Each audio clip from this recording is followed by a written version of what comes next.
अक्षय कुमारचा sky force हा चित्रपट नुकताच रिलीज झाला 24 जानेवारीला। हा चित्रपट भारत आणि पाकिस्तान यांच्यातील 1965च्या युद्धाचे वर्णन करतो।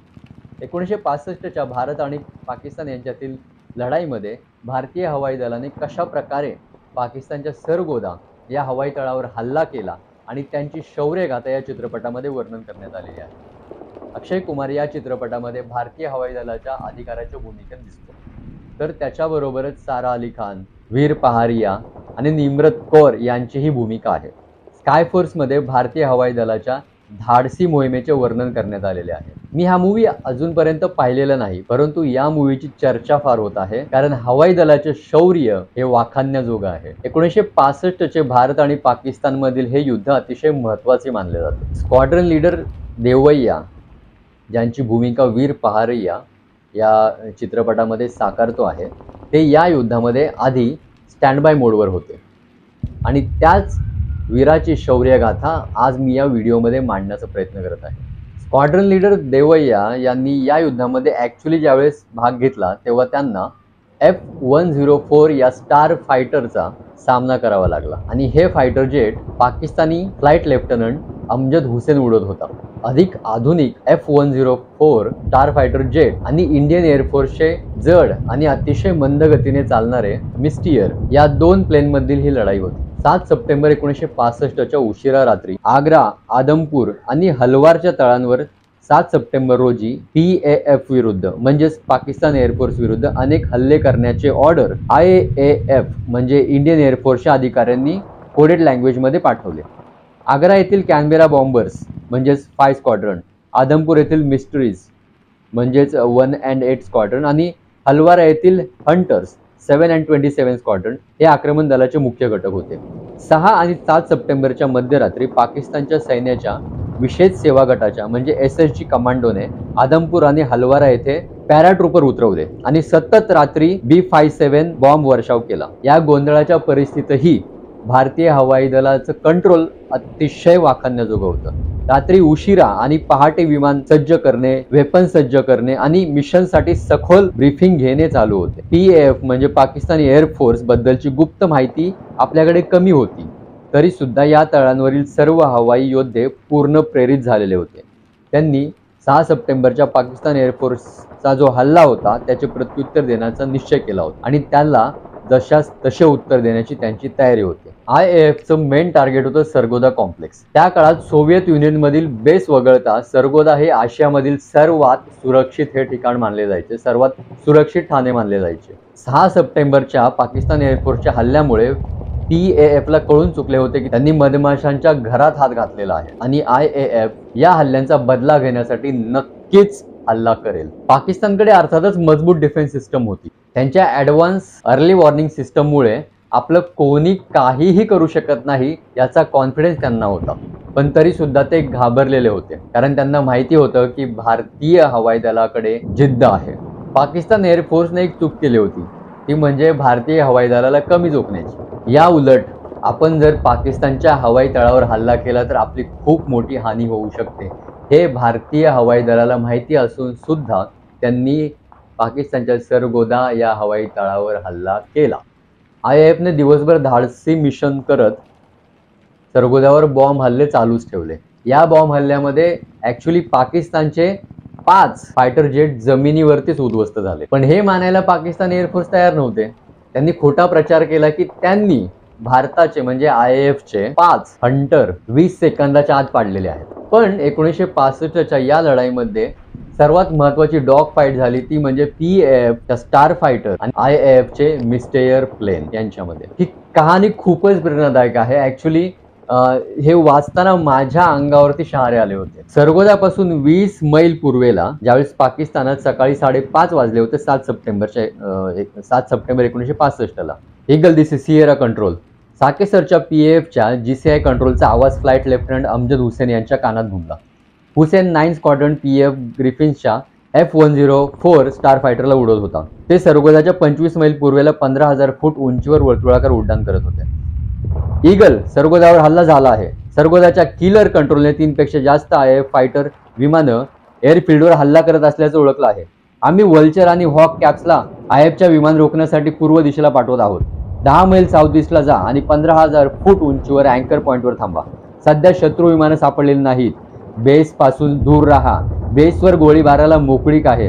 अँकर पॉइंटवर पोहोचल्यानंतर किलर कंट्रोलशी संपर्क साधा आणि प्रोग्रेस मॉनिटर करा, अशा सूचना या पाकिस्तानी अधिकाऱ्यांना मिळत होत्या. साकेसरच्या GCI म्हणजे ग्राउंड कंट्रोल इंटरसेप्शनने स्टार फायटर, ईगल आणि सेबर्स म्हणजे वल्चर आणि हॉकला सरगोदाच्या डिफेन्सिव्ह सर्कलच्या ठरलेल्या ठिकाणी पाठवलं. त्याचवेळी IAFच्या एक स्क्वॉड्रन टायगरच्या मिस्टेअर्सने सरगोद्यावर पहिला हल्ला केला. रॉजर हुसेनने कॉलला प्रतिसाद दिला आणि स्टार फायटर उजवीकडे फिरवले. PAFच्या म्हणजे पाकिस्तान एअरफोर्सच्या सगळ्यात ताकदवान असलेल्या विमानांपैकी एक म्हणजे स्टार फायटरला त्यांनी आफ्टरबर्नवर नेले, ज्यामुळे ते अगदी सुपरसॉनिक वेगाने पुढे गेले. इंधन जास्त वापरणाऱ्या J79 टर्बोजेटने त्वरित प्रतिसाद दिला. उच्च दाबाचं जेट इंधन काही नॅनो सेकंदात तयार झालं, ज्यामुळे स्टार फायटरने अल्प वेळामध्ये मॅक 1.2चा वेग गाठला.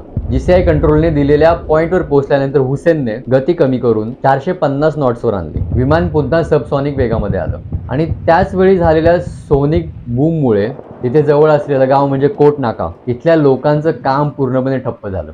हुसेन जवळ सुपरसॉनिक वेगाने धावणारे स्टार फायटर F-10 विमान होतं आणि त्याच्या समोर कोणीही टिकू शकण्याची शक्यता नव्हती. त्याच्यामुळे तो लवकरच एअर टू एअर शत्रू विमान पाडून सितारा जुर्रत, जो की पाकिस्तान एअरफोर्सचा एक पुरस्कार आहे, जिंकण्याच्या कल्पनेने उत्साही झाला.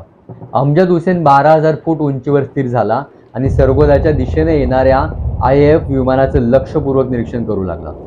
त्याने RT फ्रिक्वेन्सी बदलून सरगोदाच्या एअरफील्डवरील किलर कंट्रोलशी संपर्क केला, जो सतत IAF हल्ल्याबाबत माहिती देत होता. अचानक किलर कंट्रोलने सांगितले, दक्षिण पूर्वेकडे शत्रूचं विमान जात आहे. हे ऐकताच अमजद सावध झाला.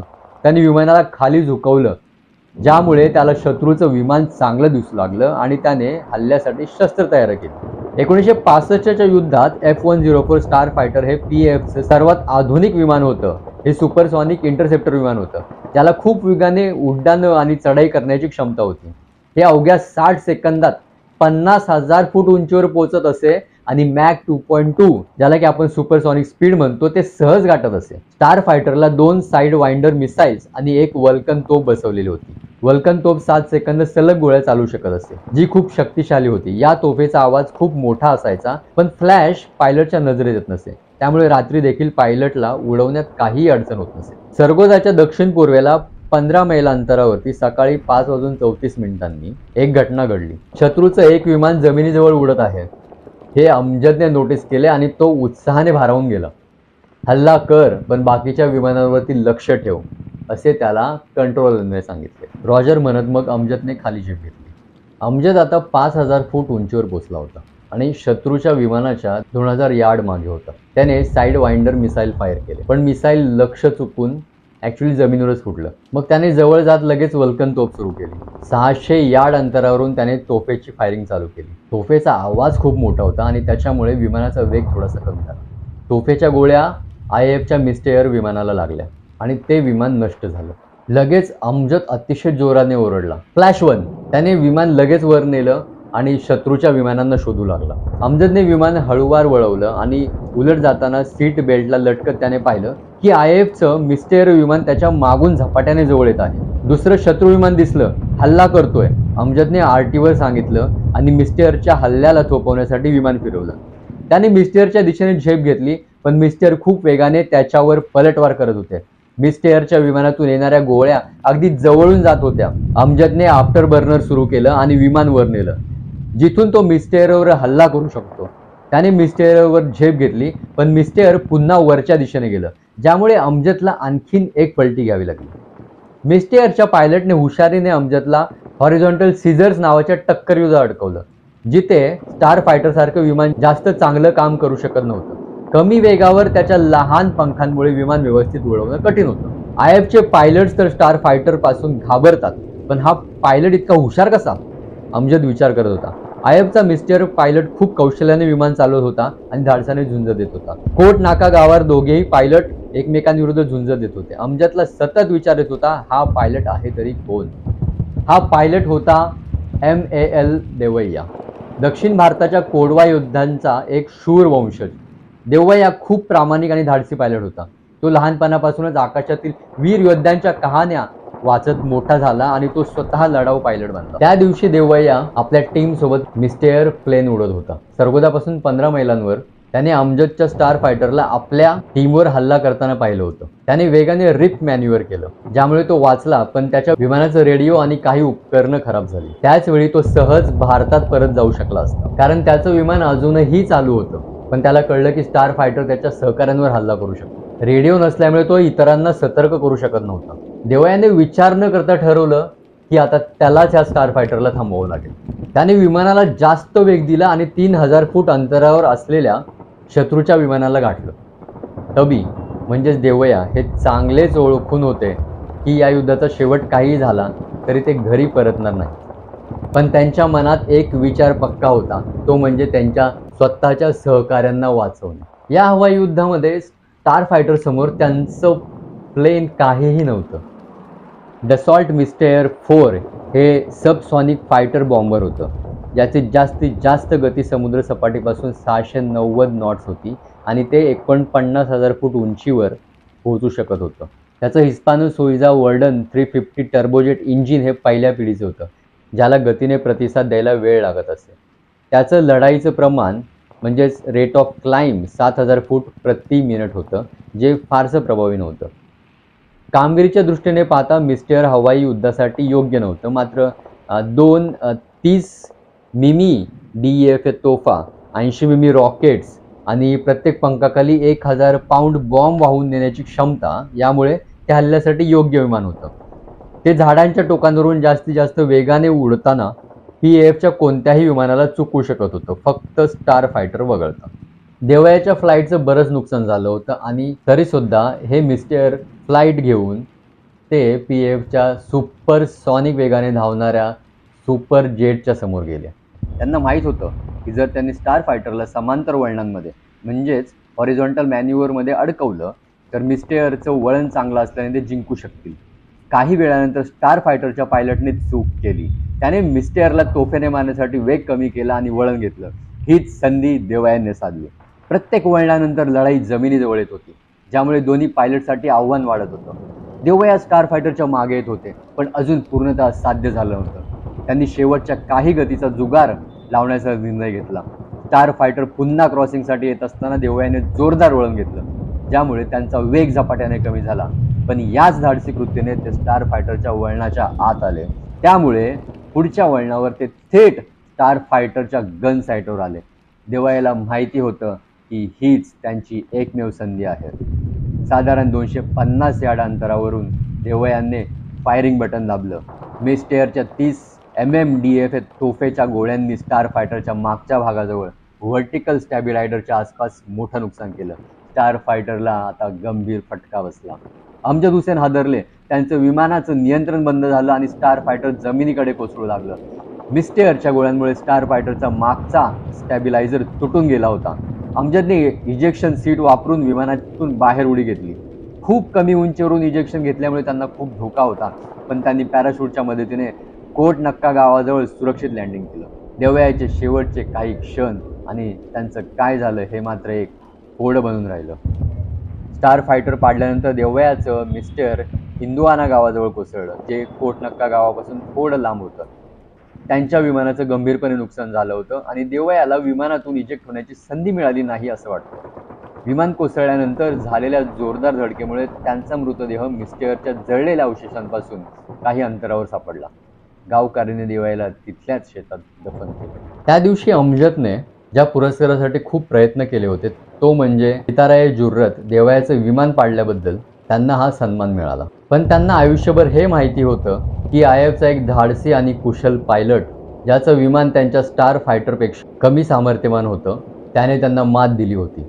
देवया यांनी आपल्या सहकाऱ्यांना म्हणजे तनेजा आणि वर्मा यांना निश्चितच मृत्यूपासून वाचवलं होतं। स्टार फायटरचं सामर्थ्य बघता देवयाने एक सुपरसॉनिक मिसाईल सज्ज विमान पाडलं होतं, तेही एका हल्ल्यात नुकसान झालेलं मिस्टेअर चालवत। हे त्यांच्या कौशल्य, धाडस आणि प्रामाणिकपणेचं मोठं उदाहरण होतं। त्यांनी पुन्हा एकदा सिद्ध केलं की मशीनपेक्षा ती चालवणाऱ्याचं कौशल्य जास्त महत्वाचं असतं. तनेजाने आदमपूरला आल्यानंतर देवया लढाईत बेपत्ता झाल्याचं नोंदवलं. देवयाच्या या अद्भुत लढाईची कथा आणि त्यांचं शौर्य विसरलं गेलं असतं जर 1980 मध्ये पाकिस्तानी हवाई युद्धाच्या अधिकृत इतिहासाचं पुस्तक जॉन फिकर यांनी लिहिलेलं प्रकाशित झालं नसतं. या पुस्तकामुळे देवयांचं शौर्य पुन्हा समोर आलं. 1979 मध्ये the official history of the Pakistan air force in 1965 war हे पुस्तक प्रकाशित झालं. पीएफने 1965च्या युद्धात आयएफ वर जिंकलेल्या लढायांचे म्हणून हे पुस्तक प्रसिद्ध केलं, ज्याचा उद्देश त्यांच्या मोठ्या पराभवाचं सत्य लपवणं होतं. या पुस्तकात पीएफच्या काही पायलट्स जसे की स्क्वॉड्रन लीडर M.A. आलम यांना मोठ्या प्रमाणावर गौरवण्यात आलं होतं. तरीही लेखक जॉन फ्रिकर यांनी 7 सप्टेंबर 1965 रोजी सरगोदाजवळ पीएफचे एक स्टार फायटर आयएफच्या मिस्टरने पाडल्याचं कबूल केलं. ग्रुप कॅप्टन ओमी तनेजा जे त्या दिवशी सरगोदावर एक स्क्वॉड्रन स्ट्राईक लीडर होते, त्यांनी हे पुस्तक वाचलं आणि या लढाईत स्टार फायटर पाडणारा pilot squadron leader A.B. Devayya असणार असा निष्कर्ष काढला. त्या दिवशी आयएफने फक्त 2 मिस्टर गमावले होते, फ्लाईट लेफ्टनंट U.B. गुवा यांचं मिस्टर आणि देवयांचं मिस्टर. गुहाचं विमान पीएफच्या सॅबरने साईड वाइंडर मिसाईलने पाडलं होतं, त्यामुळे देवया हेच स्टार फायटर पाडणारे पायलट होते. 1971च्या भारत पाकिस्तानच्या युद्धामध्ये अमजद हुसेनचं विमान पाडलं गेलं आणि तो POW म्हणजे भारताचा कैदी बनला. चौकशी दरम्यान त्यांनी आयएफच्या मिस्टर सोबतची 1965 मधील लढाई आठवली आणि ते म्हणाले की त्यांचं विमान मिस्टरला धडकून कोसळलं होतं आणि हे देवया आणि अमजद यांच्या लढाईचं थेट प्रूफ होतं. 1980 मध्ये तनेजाने विविध स्रोतांमधून माहिती पडताळली आणि देवयाच्या या धाडसी कथेने ते प्रभावित झाले. त्यांनी A.B. देवयाला महावीर चक्रासाठी नामांकन सुचवलं, जे भारतीय सैन्याचं 2ऱ्या क्रमांकाचं शौर्य पुरस्कार आहे.